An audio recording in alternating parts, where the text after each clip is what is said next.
Hello, welcome all. First of all, I'd like to welcome you in this interactive session focused on water resilience assessment framework. With this session, we are launching our flagship product, that's water resilience assessment framework that we have been developing for the last 1 year, 1.5 years. The agenda for the session is broadly divided into 3 sections. Firstly, briefly, we describe the framework, what it is, how it looks like, what are the audience, what is the scope, what are the audience, how you apply it in very short 10 minutes presentation, and followed by 15 to 20 minutes of reflection from expert group of panelists who are joining us today. And finally, we'll have about 25 minutes for question and answer. You can use the chat function to ask the question to the panelists, the chat function in the path tables. The chat function in Zoom window is disabled for all the participants. The session will be wrapped up by synthesizing the panel discussion by the moderator of the panel discussion, and it will be closed with next steps and thank you note by Jason Morrison. I think it's very short and clear agenda today. We would like you to ask questions, as many as you like, using the chat function. The speaker would also be joining the panel discussion, so you can also hold your questions to the speaker who is presenting the RAP framework, and she can respond to your question during that Q&A session. That's the agenda. There are 3 survey questions which is now open to everyone. You can answer these questions. The first question is about why resilience, and the second question is about the practicality of the framework, and third question is about what next. So you can answer them in your own time as you feel comfortable. With that, I will pass the session to Kari Davis from AGWA. She is going to present the framework itself. Kari, over to you.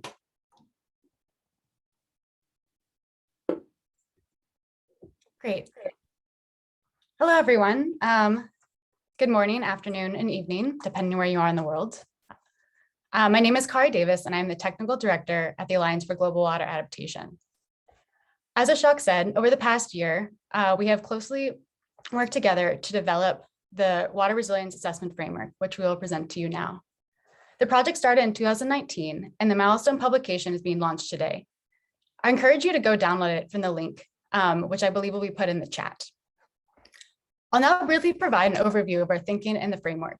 More information can be found in the publication, which will be linked in the chat. As I go through the framework, please write any questions that arise in the Pathable chat window, not the Zoom chat window, and we'll address them later in the session. Our world is changing. The effects of climate change, population growth, other anthropogenic impacts, and extreme events can impact our water resources in known and unknown ways. These changes can be gradual or sudden and can often yield irreversible shifts in the system. A linear approach is insufficient to meet such evolving targets. Often enhancing efficiency by maximizing the output per unit of input produces brittle solutions. A brittle solution is not a resilient solution and can fail under shocks and stresses. As such, organizations need to think about how they can build resilience in a changing system. They need to take a step back and look at the entire system they operate in and are dependent on. In this case, a system is not just a river basin or supply chain, but a set of interconnected socioeconomic, institutional, governance, infrastructure, management, and biophysical components that function as a whole. An evaluation of the system components and anticipated changes will allow organizations to better identify challenges and opportunities and act upon them. The Water Resilience Assessment Framework, or WRAF, emerged from the need to help organizations such as corporates, utilities, urban planners, and basin authorities build resilience. Overall, our aim is to stop shocks and stresses from becoming crises and allow organizations to survive and thrive despite shifting conditions.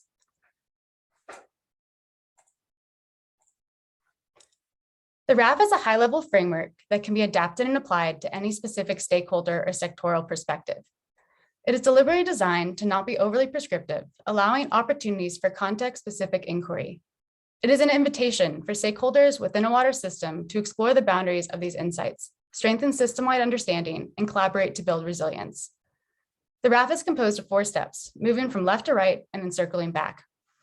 It describes a set of logical steps in determining system components and boundaries, step 1, selecting and developing resilient strategies and implementable resilient actions, step 2, and testing the impacts of these actions to enhance the resilience of the system, step 3.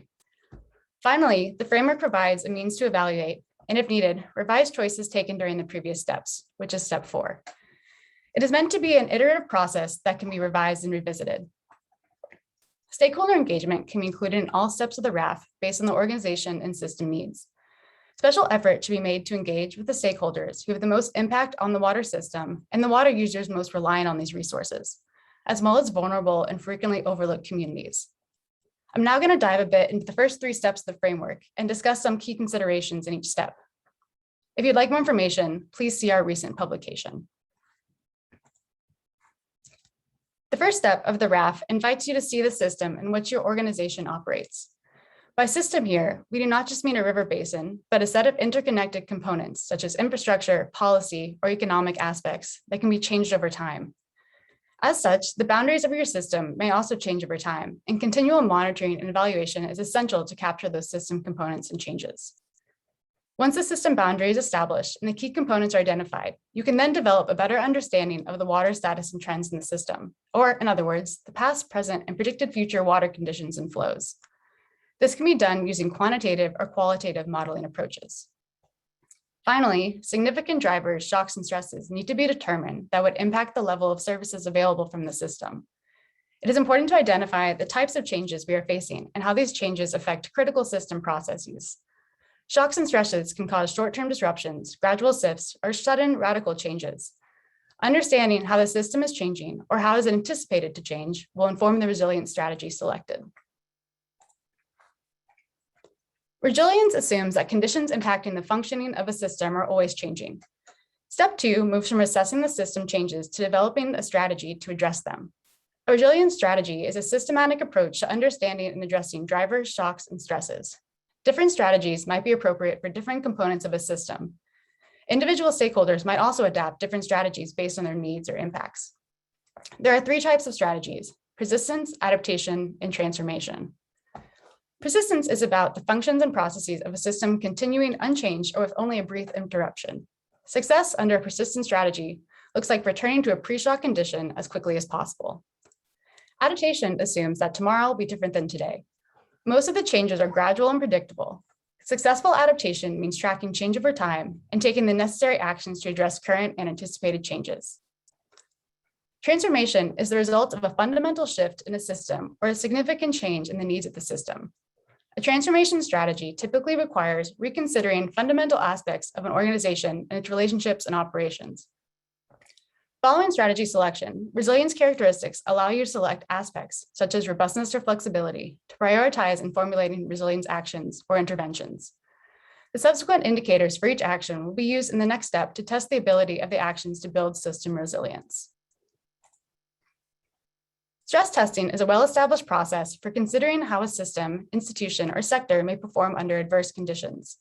For the RAF, stress testing helps to determine the relative impact and utility of resilience actions under a range of plausible future scenarios. The impact of these actions are measured by the resilience indicators.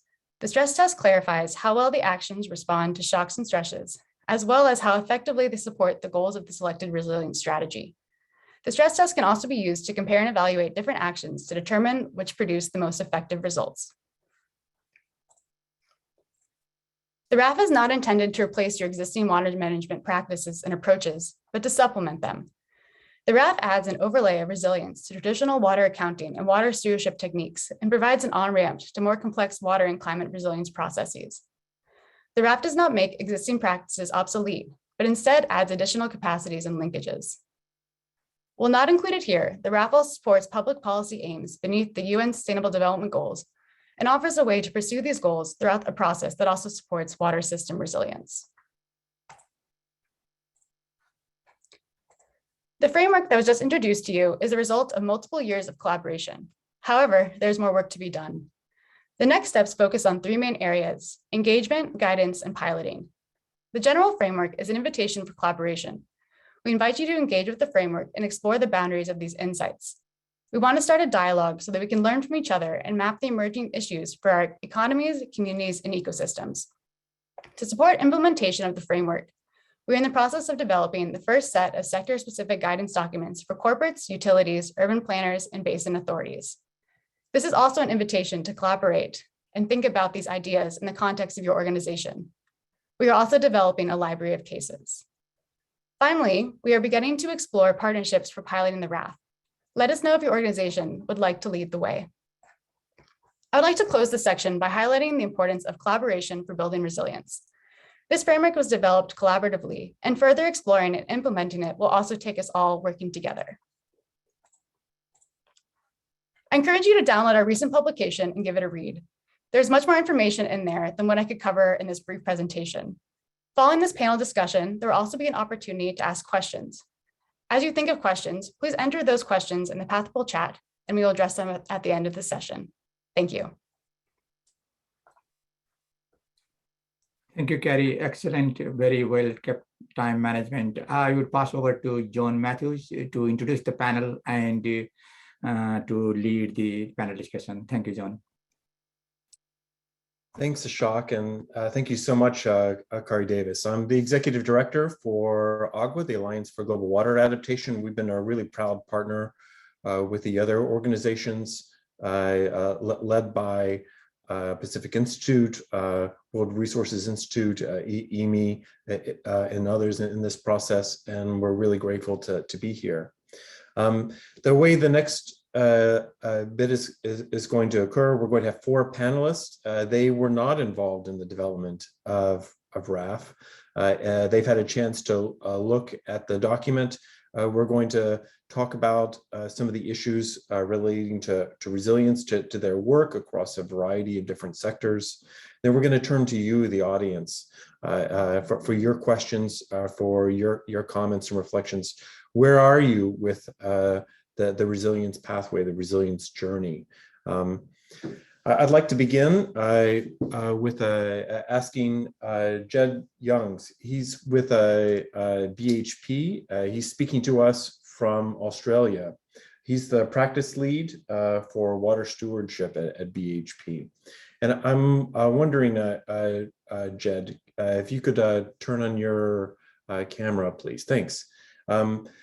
Could you talk a little bit about why, maybe for folks who aren't familiar with BHP, the kind of nature of your business, and before talking a little bit about why resilience, especially water resilience, has become an important issue for BHP? Thanks, John. And thanks. Appreciate the opportunity to talk a little bit about the RAF. And hello, everybody from Perth in Western Australia. So for those who aren't familiar with BHP, it's a large mining company, very large mining company, and we've got operations all around the world. And as is the nature of a business like ours, as a resource company, those operations are quite dependent on water and managing water well. And we also have quite a large water footprint. So for us, it makes a lot of sense to understand water very well and make sure that it's being managed responsibly. Excellent. I'm curious why, in your reading of RAF, do you feel like it is presenting insights that are relevant, that are useful? Are there some key ideas that have struck you as potentially relevant to the water embedded in your operations? Yeah, you know, John, I might actually perhaps reflect a little bit on the start of the RAF and you know, how the initial sort of conception of it, because you know, it did start, as you've mentioned, a couple of years ago, and it really came about from conversations between a number of people, some of them within BHP, but a lot of the people who've ended up writing the report, who were really trying to understand the challenges around water stewardship and some of the barriers.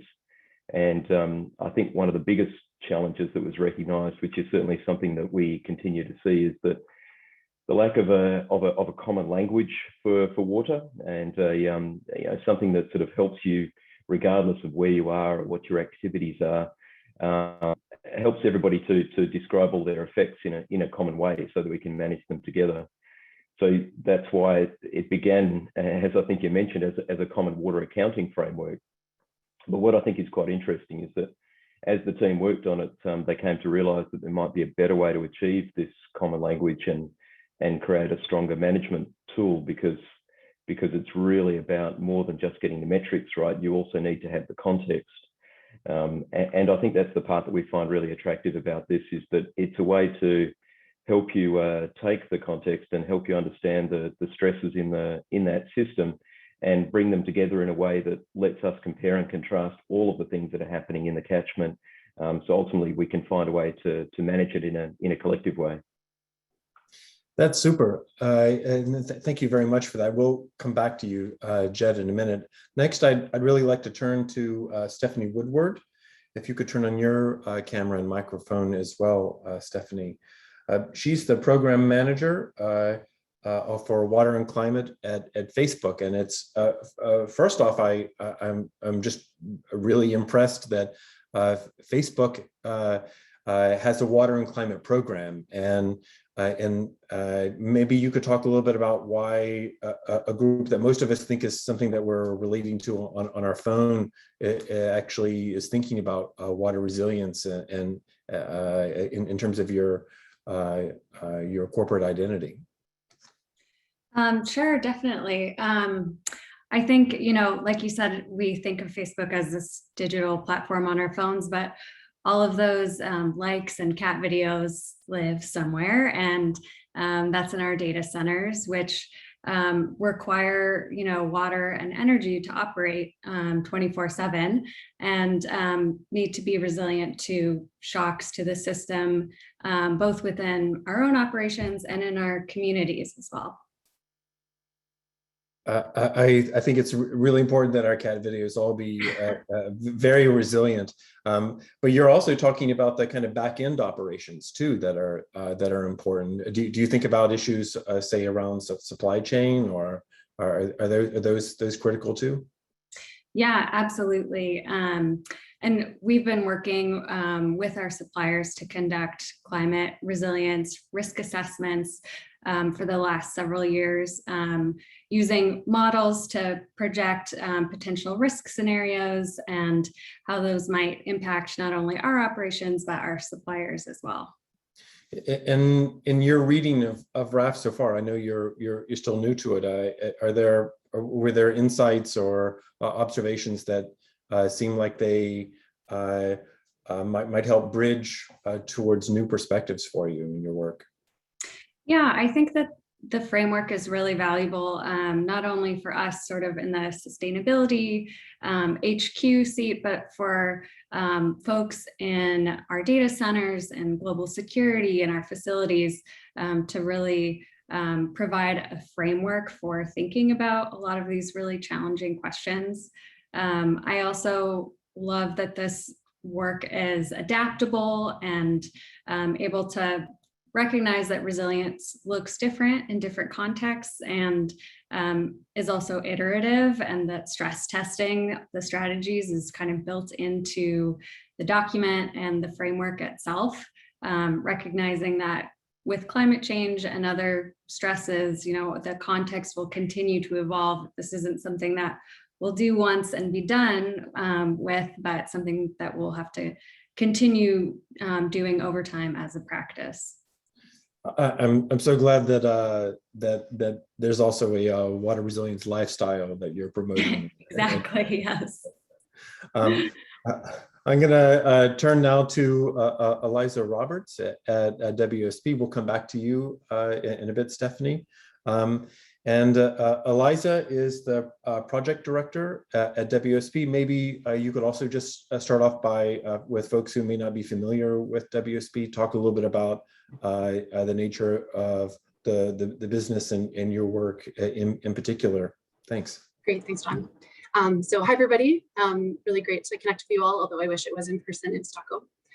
So as John noted, my name is Eliza Roberts, and I'm the water lead for the Sustainability, Energy, and Climate Change team, which is part of WSP's climate, resilience, and sustainability business.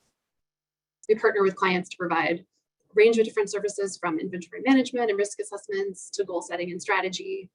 We have a water service offering. We also have a climate risk and resilience service offering. And we're seeing increasing interest from clients on both fronts.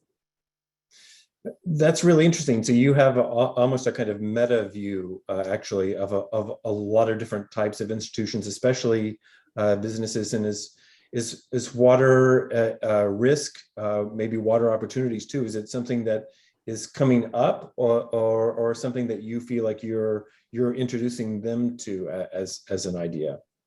Yeah, we were definitely seeing a lot more interest from clients on water specifically, goal setting, strategy development, how to increasingly recently, especially how to bake resilience into that. There are other clients where we've been working with them for a long time, and we're on the inventory risk assessment process, and we're introducing them to new concepts and things that they really need to think about beyond just being more efficient, but truly changing the way that they manage water across their value chain.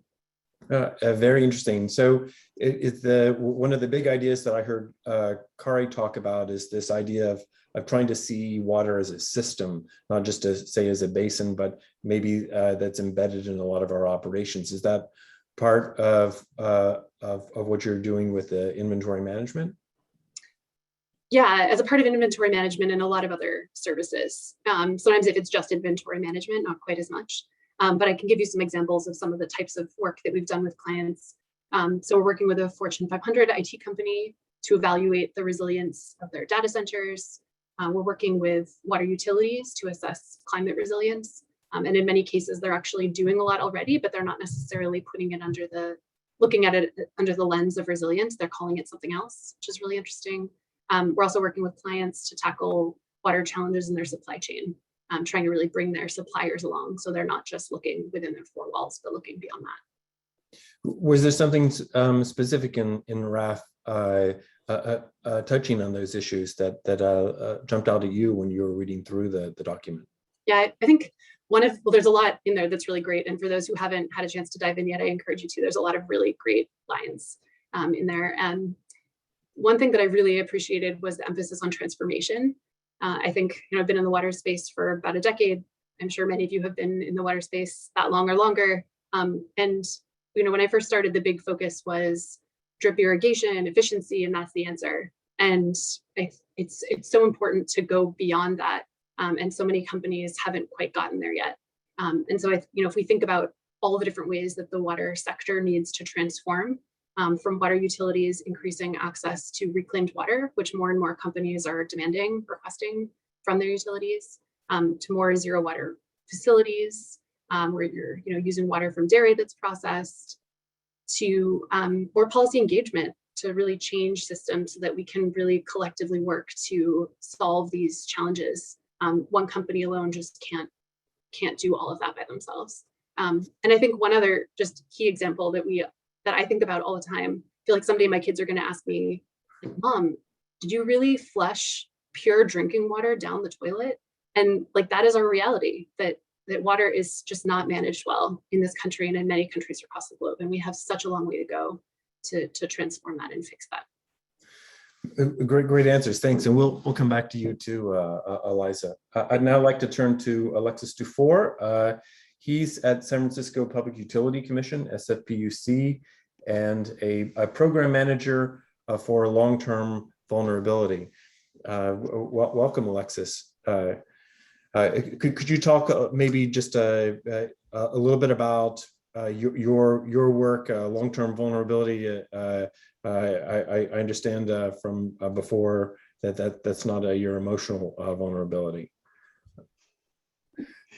Thank you, John. Thank you for this joke. Thank you, everyone, for having me here. Just San Francisco Public Utilities Commission serves water to 2.7 million people in the San Francisco Bay Area in California, in the United States. We also have a service for sewer collection within the city of San Francisco, and we provide also clean power to the citizens of San Francisco. So why this resilience is important for us is in infrastructure development, like we are in water systems, we think about long life cycles of infrastructure. And so we need to think about what will happen in the future to this infrastructure. And that actually means that we need to think about, well, how resilient this infrastructure will be to very uncertain conditions. So for us at SFPUC currently, we're trying to change our approach to planning, which was more based on a traditional approach of let's predict and let's try to have a crystal ball and see what will happen, and let's try to optimize our system to a specific condition.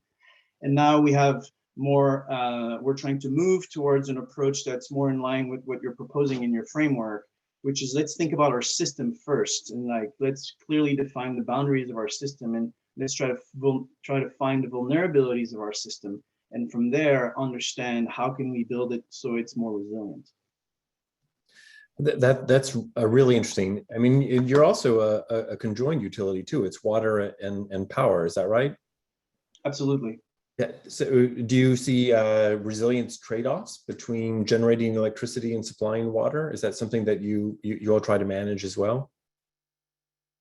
Yes, that's a very interesting point. And up to a certain point we are, and we definitely see some synergies between the two, and particularly in crises. For example, in a long drought in California, where we need to preserve water, meaning if we need to conserve water in a reservoir, that means that we have less hydro power production, which means that we need to go to the market to purchase power. But because there's less power being produced by hydro, it means that there's an increase in cost in natural gas. And so the cost of power on the market is higher. So from a financial standpoint, there's actually some resilience we need to think about resilience as well. But San Francisco is a water first policy utility. So first of all, we're here to provide drinking water to 2.7 million people. Maybe one last question.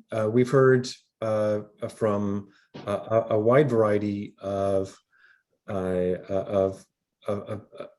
types of institutions already, just among the previous three panelists. And I'm curious, what is long term for SFPUC? Is that 50 years? Is it 100 years? That's a very good question. We, as we're planning, typically planning in California is on a 10-year up to maybe a 20-year window. Now we're trying to extend this at SFPUC and looking at a 50-year window. Mainly this is important so that we can really include the climate change within as a signal to see how we need to design our utilities and our facilities. However, it becomes difficult to communicate with stakeholders when you think so far in the future. And so it's difficult to go beyond 20 or even like when we get to 50 years and start talking about demand, for example, and what will population growth will do and what will regulation do. So we're expanding the envelope using scenarios, a wide range of possibilities of plausible futures, but also being conscious that the communication aspect of this is challenging. Very interesting. If I could invite all of the panelists to turn on your screens, your cameras, and I'd really like to invite all of you now to be able to ask questions. I noticed that there's already a question that's come through to Stephanie as well. That's looking about some of the water that's embedded in your operations. Would you maybe like to start off with your answer more generally, Stephanie? Sure, happy to talk about that. The question, for those who haven't seen it, was around what we're doing to minimize our operational water footprint. Efficiency is at the core of our data center designs, and they're designed to be 80% more efficient than the industry standard. And in addition, we're always running pilot tests and experiments to see if we can push that efficiency even further. In addition to what we're doing operationally within our data centers, we're also restoring water in starting in high-risk basins with the goal of being water positive by 2030. Very interesting. And if I could ask Kari for you to turn on your camera as well. We need your expertise as a contributor and content expert too with RAF. We'd really welcome all questions about RAF as well, not just for the specific panelists. Maybe one question I'd like to toss out first to you, Eliza, is I'm curious how well you spoke specifically about the issue of transformation as a real challenge that we face right now. Were there could you maybe talk about a specific case where transformation is something that you're working, say, with a client to be able to try and manage? I think transformation is one of those topics it's really hard for a lot of people to be able to picture, even if in many places, in many parts of the world, that we're well along that process. Oh, if you could unmute, sorry. Great. Thank you. So one example that I can speak to is some of the work that we've been doing with a client and this speaks to the water energy nexus that Alexa, you were asking Alexis about, is helping clients look not just about the water that they're using within their own four walls or even within their supply chain, but to look at the water embedded in purchased electricity. So there's a methodology that was developed by some of my colleagues, also with the World Resources Institute. So we've been using that to help client identify how they need to maybe change what their informed decision making, both on the climate side and on the water side, and make sure that if they have a climate goal, how can they make decisions that don't have unintended consequences for water? So I'll stop there, but that's one example for you. It's a good answer. I was also really struck by some of the news just yesterday coming out of California that some of the major reservoirs that feed the energy systems, the energy grid, have fallen below turbine generation levels, and the state is actually bringing temporary gas-fired energy systems just to be able to compensate and avoid load shedding. That's a remarkable development, and of course with really perverse consequences. I mean, it's a really good example of those kinds of system level effects that are going across a wide region, and something that are probably in the edge of transformation too. We have a question, maybe for Jed and Kari, as two people who are more familiar with RAF, about in looking through it, did you have a sense about how long that process might take, and maybe comparing like maybe a more qualitative approach versus a more quantitative approach? Maybe first with you, Jed. Thanks, John. You may get a more educated answer from Kari on this one, but I mean, my first sense is that it's the RAF is an attempt to wrap its arms around an essentially complex situation. So it's not, you wouldn't expect it to be a fast process.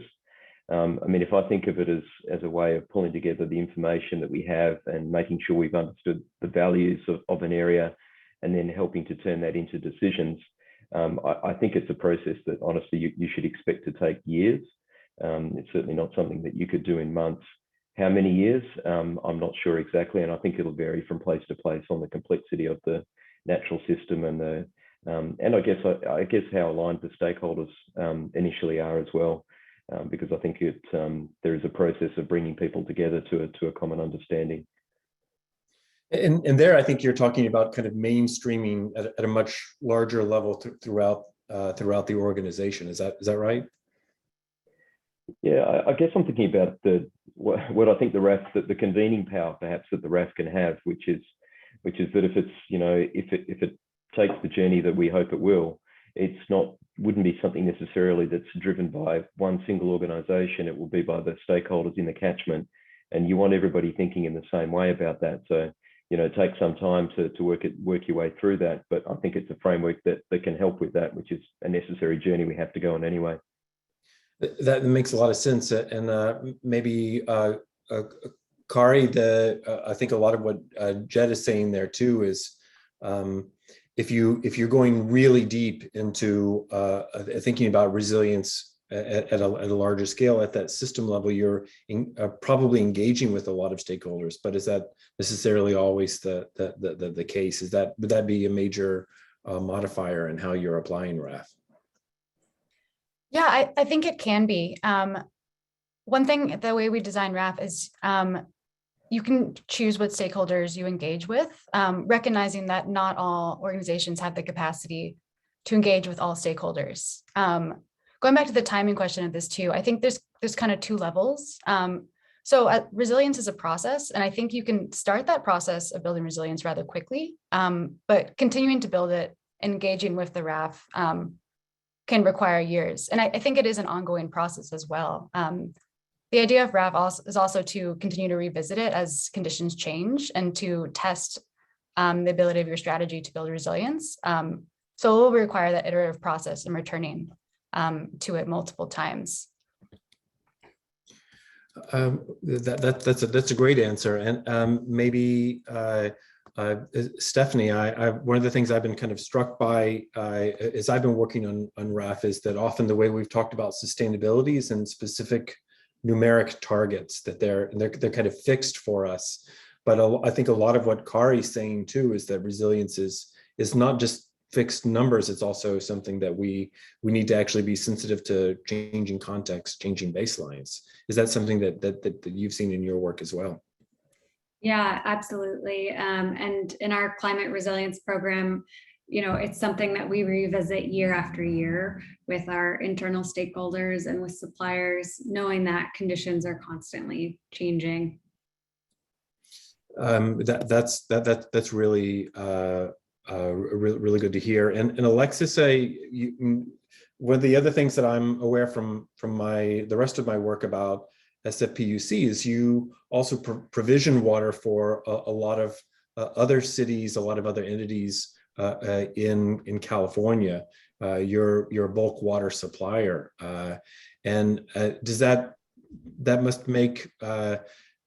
mean that when you're thinking about resilience, that you need to bring those kinds of groups along as well?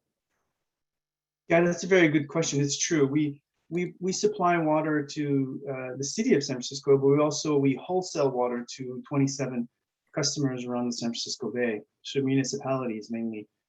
And it's important what Carrie said when you say choosing your stakeholders, depending on where you are in your process, because it's very important to get as much input as you can, but sometimes it can also slow down your process. And so when we think about initially at San Francisco, when we thought about establishing our vulnerabilities from our system as we know it, we tried to limit the stakeholders to our internal experts. However, now that we're trying to move towards adaptation and actions and like looking for alternative water supply, there's a program at SFPUC on alternative water supply. We need to engage with our community and with these customers. And a lot of these programs or projects are going to be in partnership with other customers that we have. And that's when we have to bring them in to find solution. That at least that's at this point, it's been our process. Yeah, we definitely have to also engage with the stakeholders that we are engaging continuously with is the environmental community, because we're taking most of our water from one main river, the Tuolumne River in California, and it's a very iconic river. And so we need to continuing stay engaged with this environmental community to make sure that we find solution that's acceptable for everyone. That's a great answer. I have another question for Stephanie from Tatiana. What kind of water assessment is Facebook doing before choosing locations to build units? And do you focus on quantity issues? Do you focus on other requirements? Yeah, great question. Water is one of many factors that we look at when deciding where to site a data center, but it is certainly an important one. And we look at things like reliability of supply. We work really closely with the local utility. We do sort of a stakeholder assessment to understand, other important actors in the watershed. And look at, quality of water, of course, as well. Excellent. I have a question for Jed, and then I think one for Kari after that. This is from Derek, a colleague. Following on Jed's response about a multi-year process to apply RAF, how likely are companies to exhibit the patience and leadership to see this through place by place, or are companies expected to apply it at a higher level, considering their value chain as a system? Maybe part of what Derek's also asking is BHP more unique, or is it more typical of where you see companies headed? Yeah, that's a very, very fair question. I think the comment about applying it at the value chain is an interesting one. And to be honest, I hadn't actually thought of it in that sense. But given that it has a systems approach, it might work in that way. But I do think that, not only BHP, but a lot of companies are quite committed to long-term approaches on these things. And as an example, at the moment, we're working through a piece of work called we're working through our water resource assessments at the moment, where we're looking at a bunch of different areas across the globe and trying to understand the shared values and the shared challenges in those areas. And I think similar to the comment that Stephanie made earlier, it's a process that we'll go back and revisit from time to time. So I think you see that sort of commitment from companies actually quite becoming more and more often. And I also think it's actually something that's quite necessary if we're talking about a management framework, that you have to have that commitment to work with it for a number of years.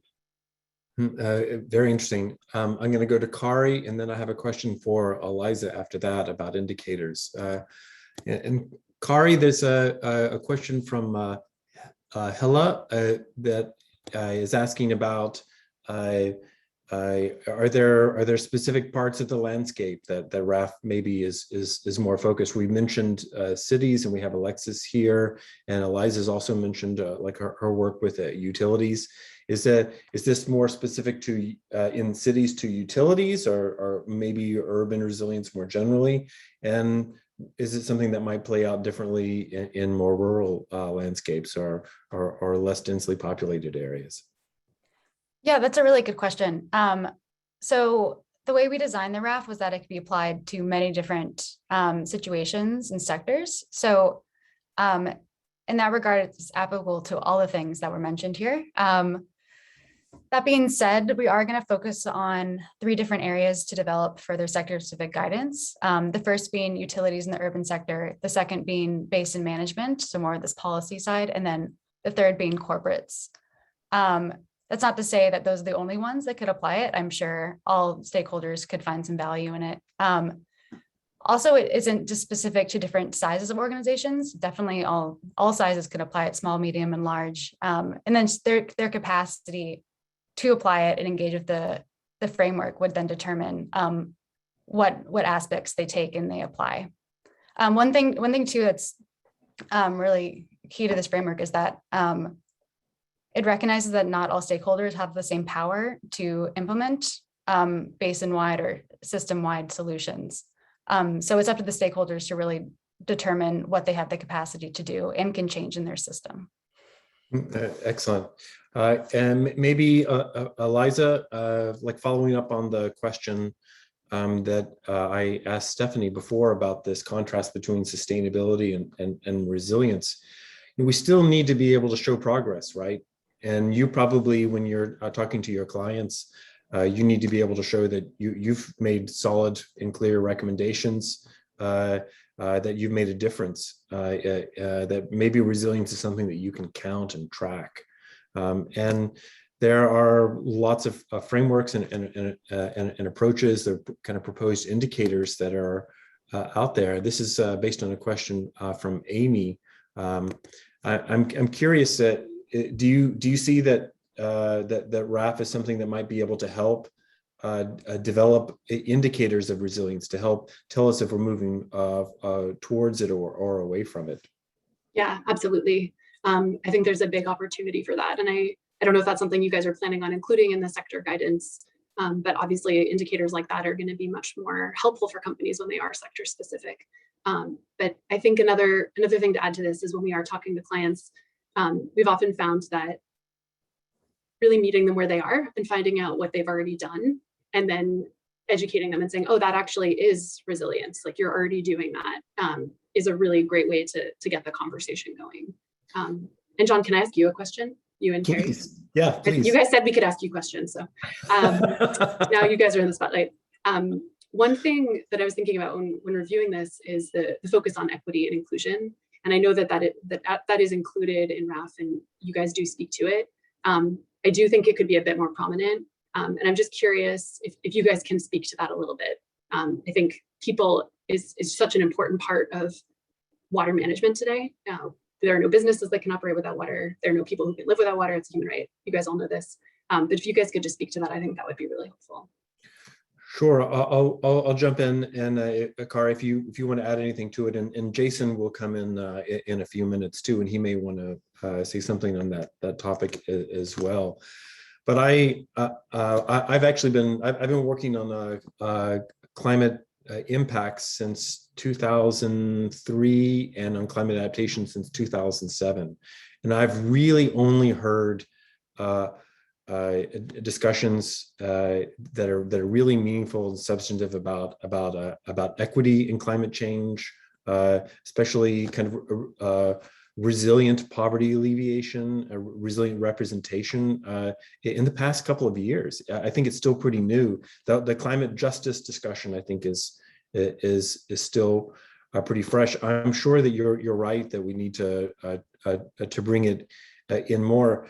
I mean, I think it also goes to what feels like a kind of thread in this discussion about how do we view resilience as something that's just for our institution, or do we have is resilience something that belongs to a larger group, and that when we bring other people along, that it actually makes us more resilient too. I think that's probably if I could take away from Jed's comments, what he's are really trying to get to, that is like thinking of resilience as a multi-year process, that if the communities and all of the communities where we're working are not resilient, then we're not doing enough, and somehow we have to be able to bring those groups together. I think it's a real challenge being able to hear those voices sometimes. But I think it's also incumbent on us to think of big resilience and not just kind of personal, institutional, highly localized resilience. Do you want to add anything to that, Kari? Yeah, just briefly. And John, that was a good response. But I think what's important here too is that I agree that yes, that equity and inclusion needs to be very much included throughout this process, not just in specific steps. And one way that can be is just from the beginning. And when you define the problem and what stresses and shocks are significant, look at who's impacted and make sure that everyone's captured in that part too.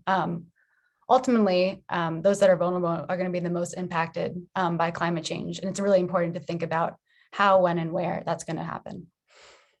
Yeah, very, very interesting. There's a question. I think it was maybe it's more of a comment that was more aimed at Jed, but I'd actually welcome kind of a broader response too. It's from. Michael, I think one of the problems is that water management hasn't been aware of issues. Oh, sorry. No, it's directed towards Stephanie. I apologize. And also from Michael. Pepsi said that they'll move out of an area where they are causing problems without where they're taking out too much water. And I wonder. I mean, that in a sense, that's kind of a strategic issue, right? Like saying that our footprint in one place is just too big, and maybe what we need to do is we need to think about not just kind of incremental resilience, like how do we adjust to minor shifts, but actually say we need to do this work somewhere else, or we need to do a different kind of work. And that's kind of an intriguing point. Is that something that's come up in your work, Stephanie or Jed? Well, thankfully, no, not yet. It hasn't come to that point.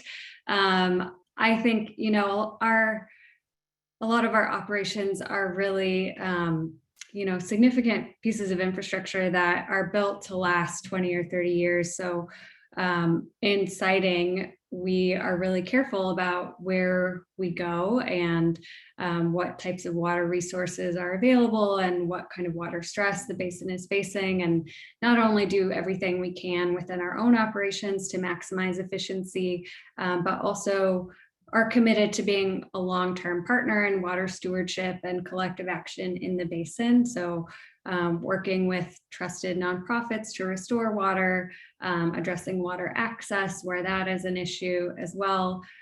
So we're, you know, committed to being a part of the solution. Excellent. Jed, did you want to add anything? It's also fine to say no. No, I certainly will add. I mean, I think you know, similarly, the sorts of mines that we operate are there for the long term, and so it's actually one of the reasons why water stewardship is so important to us, is because we're typically in those areas for 100 years plus, and so, you know, we've got a very strong interest in making sure that those areas are sustainable for everybody.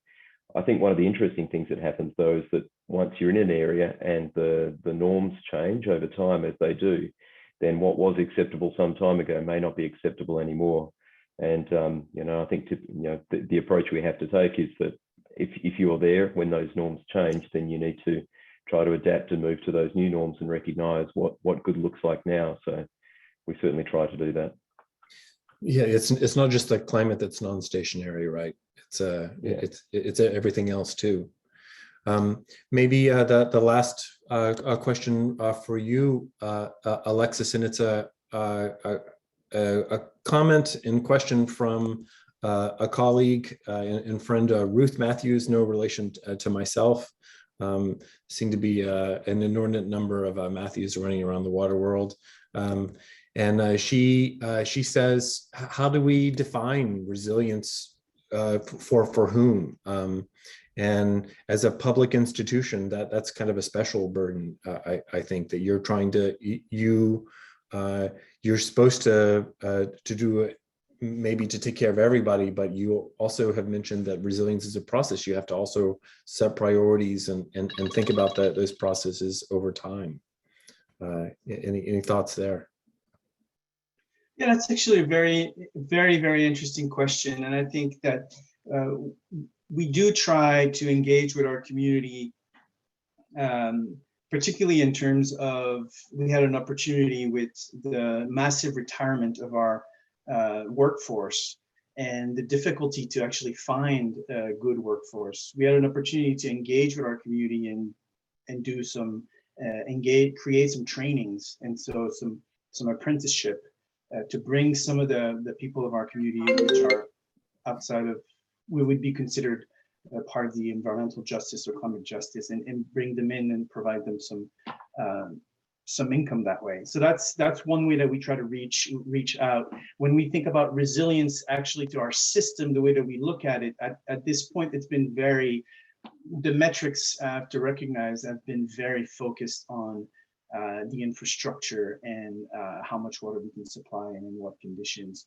We did explore, and I know that there's some really interesting work that way. We did explore how our transmission system, as it moves through the bay, which customers does it deliver, and in which neighborhood does it deliver?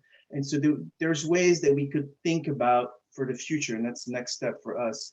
Think about if we have a big break in our system, if we have a big failure, who in this community is going to be mostly affected? Not only saying the name of the customer, but also being able to look at these customers as in terms of is it going to be poor neighborhoods or a rich neighborhood? What type of resilience do they have themselves? So that's next step for us. Those are really important messages, I think for all of us to hear, and they really go to the heart of climate justice. Is also a set of actions and choices that we need to be able to make. I've been punished. I want to thank all the panelists for their participation. I've been asked, and this is my punishment, to be able to try and synthesize you somehow. It's one of my least favorite things to do. But one of the areas that I feel like is really emerging from this, and I'll put this in the context of the time that I've been working on water and climate issues, is that water resilience is becoming operational. It's becoming something that is not just something that a CEO, an executive director, that the president of a development bank or a mayor is talking about in very general terms. It's something that it is that people feel is important to their work at mid and lower levels of organizations, and that they need to actually and actively own water risk and water responsibility. And that's a change. That is a really significant change over time, and it's happening, I would say, remarkably quickly. Even 2 or 3 years ago, I feel like these issues were much quieter. And this one of the reasons why we in Agua were so interested in becoming a part of RAF is because we felt like it was a way to reach new audiences in this space. And one of the intriguing parts of RAF to me in that sense is that the document that we've released today is a common document across a wide range of audiences. And we recognize that there are differences as well. Eliza's comments about different types of indicators for different types of audiences is extremely apropos. But being able to move to that level, I think, is really important and critical. I'm going to turn now for our final comments to Jason Morrison. He is the president of the Pacific Institute and lead for the CEO Water Mandate. And he's going to be talking about next steps, where we see RAF heading into the future. The floor is yours, Jason. Thank you. Great. Well, thank you, John, and thanks to the panelists and to the audience for the questions. It's been a terrific discussion, and I'm really actually inspired and excited about where this conversation is ending, but just for today, because I think where this work goes will warrant lots of further discussion. In order to talk about next steps, I thought I would try to maybe unpack a little bit about where we came from, going all the way back to Jed's comments about the genesis of this project. And also try to tie in the question that Eliza asked about how we think about resilience and water systems in the face of climate change and what's new. And when we started with this project, we really wanted to try to understand how we talk about water and how do we measure success in a way that can bring stakeholders together. Jed, if you recall, that was the initial ambition. And what we found in the early stages of that work, when it oriented around accounting, is that a lot of interests were entrenched in how they thought about key terms and concepts. But this opportunity to redefine the conversation because of climate change and its fundamental impact on water systems, we saw as an opportunity to organize a framework that could be relevant for all stakeholders to begin that conversation, understanding what are the stresses and shocks that the water system is facing. How many more of these 500-year floods are we going to get in a 5-year span or a 10-year span, or the wettest periods on record, or the driest or the hottest? And these are new ways that people are understanding the need to adapt our systems or to build resilience in our systems. And so as each of the organizations on today's panel have talked about, we are entering a new phase and an ability, hopefully, to engage across stakeholders to get a shared understanding of what we're going to do together to build more water secure and resilient future. John, I'm surprised you didn't use the idea of this, that you can't, even if you're a relatively well-resourced organization or entity in a basin, this notion of being the castle on the top of the hill that doesn't feel the negative impacts is probably not a great long-term strategy. And you need to think somehow more deeply about resilience, a concept that John had coined a while back in some written work. And so our thinking is the ability of the raft to bring stakeholders together to be able to engage on where that collective interest lies. Now, this general framework was meant to be relevant for all stakeholders. But what we know is needed is subsidiary guidance that would be applicable for stakeholders within the system. And as Kari mentioned, the 3 guidance documents we anticipate developing, one for corporates, one for utilities and urban planners, and they're already underway. We're looking for those to be finalized by January of next year. And we will embark in the pilot testing roughly starting at the end of Q1. By the end of Q1, we want to be able to identify where there's an opportunity to try to test these ideas in the real world. For the basin authorities, central planners, water ministries, that's a little bit on a lag. And that's because of capacity challenges, but also because we think how you think about the system will be informed by how we think about the key stakeholders within a system, understanding and managing for their own resilience. By Q2 of next year, we will have moved from this development phase to implementation and testing. And so if you're interested in working with us on either the development of these sector guidelines or in the testing of them in the real world, very much hope you'll reach out to us and that we can engage you in this process going forward. So thank you all for taking the time out of your day to be at this session versus the many great sessions at Stockholm World Water Week, and looking forward to engaging with you on this topic in the months to come. Thank you.